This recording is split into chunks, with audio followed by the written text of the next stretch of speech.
Assalamu alaikum waramatulihi wabarakatu. Bienvenido. Hey y'all, I just got out of work. Yo, it is really warm today. It's 78 degrees. Where I was working at, yo, it was warm. Like, it was not giving. I don't know if it's so warm to the point because we haven't had this type of warmness in a minute, or I don't know, but it's like a nice warm. It's not like a I'm hot, you know. It's like a okay, we see you. So I don't know if Layla took that today, but if it is, guys, it's day 21, so you better be reciting that Quran. You better be listening to it. You better be doing your dhikr. You better be doing your phrases. You better be doing your dhikr. You better be fasting if you could fast. Give that zakat. Literally, guys, the last 10 days, really try to go all out. It don't even matter. Don't even try to be like, oh, I'm gonna do it on the all days. Just do it for every day, because we honestly don't even know. On some real. So yeah, I am going to run a few errands real quick, and I'm gonna see y'all when I get back to the crib. You already know the dillo. Hey guys, I'm home. I'm doing my business. I did want to tell you guys I'm doing something different now with the Hamdan.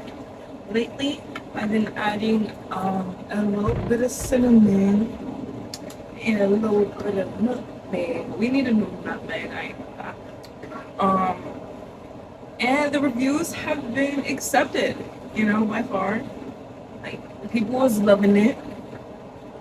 So, yeah, I said, I was on a day yesterday, you know, my mom, she was like, it's perfect. I said, perfect. Let's say that. Right? So now it's honestly like a little tweak. But yeah, I just want to tell you that. But I'm glad today is day 21. Inshallah, I will be back praying. And I think I'll be able to go to Nafla today. I'm not too sure. I still have to see, inshallah. I hope it's going good for y'all today. We are going to talk about the story of Prophet Muhammad sallallahu alaihi wasallam. Peace be upon him. If my video cuts off one more time, I am done recording for the night, and I'm sorry, guys. So if it just abruptly ends, I literally got tired of trying. Okay, let's try this again. So the earlier years of Prophet Muhammad, right? When he was born, a few months after, 2 months after, his father passed. Now, he was with a woman named Halima until he was 6 years old.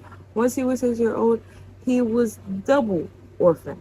So he does not have any parents right now. So boom, now he only has his grandfather Abdul Muttalib, only for a short amount of time, until he unfortunately dies at the age of 82.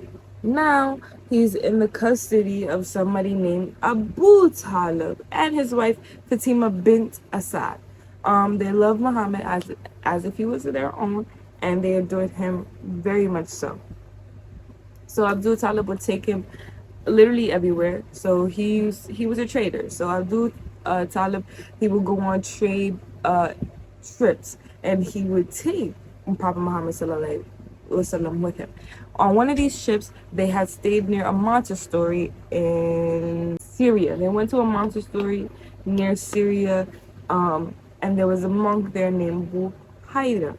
Now, based off of what Buhaira was seeing from Prophet Muhammad sallallahu alaihi wasallam, he would say, "Oh, this kid is different. Like, he has to be the last prophet's beat." And Abu Talib is just taking this advice in. So there was a comment that Buhaira had said to Prophet Muhammad sallallahu alaihi wasallam. He says, and I quote, "I give you oath of Lat and Uzza to tell me." The child cried out, aka Prophet Muhammad sallallahu alaihi wasallam, said in response, "Don't take the names of Lot and Uzzah before me. I hate them." Now, this convinces Buhaira that he is the last prophet to leave. So, based off of this advice, Abu Talib takes Muhammad and leaves and returns back to their home. Why, you ask?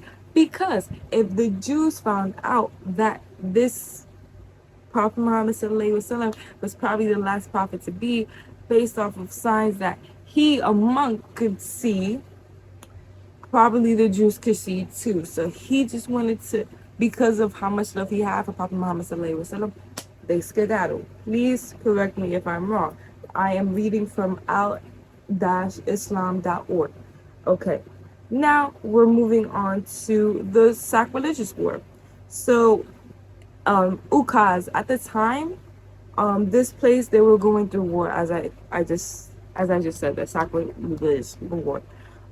Sorry, my energy is on 10. I am on 10 because I hate that. I just deleted. Whatever. So at this place, it's going on, wars going on. They have, Ukaz has an annual fair that goes on.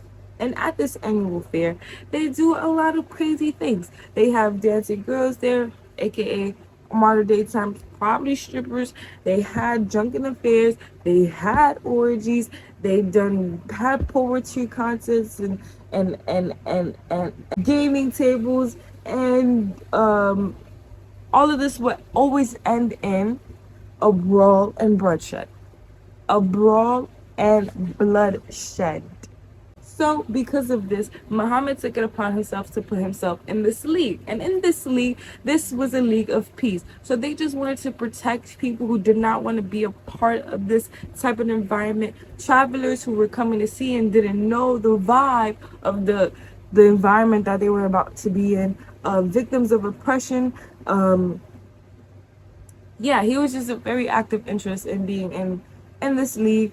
And it was a settlement known as the Hilf-ul-Fulhul. Okay, now let's fast forward a little bit. Prophet Muhammad ﷺ marries Khadija. So Khadija, she was a widow. She's 40. She was a person who had merchandise, and being that Abu Talib has taught Prophet Muhammad ﷺ his ways of traveling around and trading, he became one like this. But now he's on his own. He's older now. Abu Talib is not as how he used to be. So now Prophet Muhammad ﷺ is doing his thing. He's trading these things for Khadija, right? And now Miss Khadija, she's a pretty penny. She got the bag, okay? She know what she's doing with the merchandise, and so does Prophet Muhammad ﷺ. And I say this because Khadija trusted him with everything. With everything. And you know why? Because her merch, right? Let's say you have a tribe, right? And your tribe is worth $10 million, right? Khadija, her merchandise is the same price, could be the same price as your tribe. That's how bad she got it, That's an example. So boom. So now when Prophet Muhammad goes out with Khadija's stuff, and y'all like, why she trust him? Why she trust him?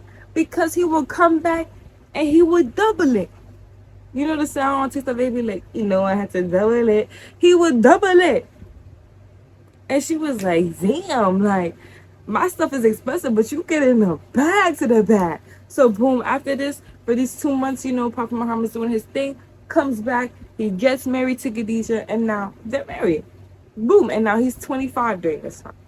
So we're going back to the reconstruction of the Kaaba. So now the Kaaba, if you don't know, it's a black box that is in Hajj, aka Umrah, aka that's what people have to do. Please correct me if I'm wrong. I'm really just trying to spit through the facts right here because I don't want this video to delete, and I'm going to be super upset if it does. Yes, Mecca, Medina, us Muslims, we go there. We have to go there so we can, it helps complete our deen. Every Muslim has to go. It's very important for you to go. That is basically our foundation point, our starting point of literally all of Islam, of our community. It's what brings us together. When you go there, and if it's truly accepted, all your sins will be forgiven. You will have a clean state. So much beneficials within the Kaaba and doing your Hajj. Inshallah, we'll have a vlog about the Kaaba. Now, boom. So the Kaaba was destroyed, right? Now, in the rebuild of the Kaaba is a black box I'm talking about. In the rebuild of the Kaaba, there was disputes going on of who was going to be in charge of the Kaaba. Whose place was this going to be? It was such of a problem that they had to say, whoever is here first tomorrow, it's yours. And guess who was there first tomorrow? Prophet Muhammad sallallahu alaihi wasallam, peace be upon him. He was there. So boom, whose place was it? His. And now anybody was, mad. They was pleased. The Quraysh was pleased that it was Prophet Muhammad sallallahu alaihi wasallam in this place, because he was known as the trustworthy. Now, they even called him Al-Amin, which is the trust. Al-Amin, yeah, which means the trusted one. For example, the son of Abu Hamza Abdullah, he had this transaction with Prophet Muhammad sallallahu alaihi wasallam, and he had to go. He was traveling. He said he was going to come back, and for those 3 days, Prophet Muhammad sallallahu alaihi wasallam stayed in that very same spot until Abdullah returned, and Abdullah was seen him there waiting for him. And Prophet Muhammad sallallahu alaihi wasallam said, I was waiting for you these 3 days so you could come back. I'll be right here waiting for you. And he waited for him, the trusted one. Period. Now we're going into the age of ignorance. During this time, people were polytheists, so they were believing in different things. They were believing in objects and the sun and the moon and everything in between. There was people that believed in God but didn't believe in the day of judgment, and there was people that believed in God who didn't believe in the prophethood, and who didn't believe that there was punishment in the hereafter, in the akhirah, in the afterlife, that there was not going to be any punishment or reward for what you did in this life. So it was a lot. So now we're gonna scoot on over to the dawn of the prophethood. So now we're at the age of 38 years old with Prophet Muhammad sallallahu alaihi wasallam. So at this time, Prophet Muhammad sallallahu alaihi wasallam was tapping into his spirituality. I mean, meditation. He had to be alone. He had a favorite place. It was Mount Hijra. Let me double check. It was Mount Hira. And he will go here just to meditate, to be in solitude, to be by himself, so he could really just tap in and pray, But there wasn't pause. So the only people that were allowed there was Ali and Khadija, his wife. Ali, I don't know which Ali they talking about. Inshallah, maybe we will see in this section. So during this time, where now he's getting close to 40 years old, he is 40 years old, he starts seeing the world differently. His mind is different. He starts hearing voices. He starts seeing things. But he's still by himself. He's still praying. He's in his solitude. He's in his meditation, until one day the angel Jibril, aka Gabriel, like I've said before in yesterday's video, I believe, comes to him while he's in Mount Hira by himself, once again, doing his thing. And he tells him to recite. Fun fact, somebody just taught me this. Y'all know one of the favorite surahs that I have, Alaq. That was the first surah revealed to Prophet Muhammad sallallahu alaihi wasallam, bro, in the cave. In the cave. And the angel Jibril was telling him, recite. Prophet Muhammad sallallahu alaihi wasallam, hey, bro, I can't recite. I don't know how to read. I can't read. And angel Jibril was like, read, bro. Hey, guess what? And it said the date was the 27th of Rajab, the 40th year of the elephant. This was year 1610 CE. So, that's crazy, right? That's why people think it's the 27th, but you cannot just automatically assume it's always going to be the 27th. Ramadan is full of blessings, and that's why it's important for the last 10 days of you guys utilize that and really get on it.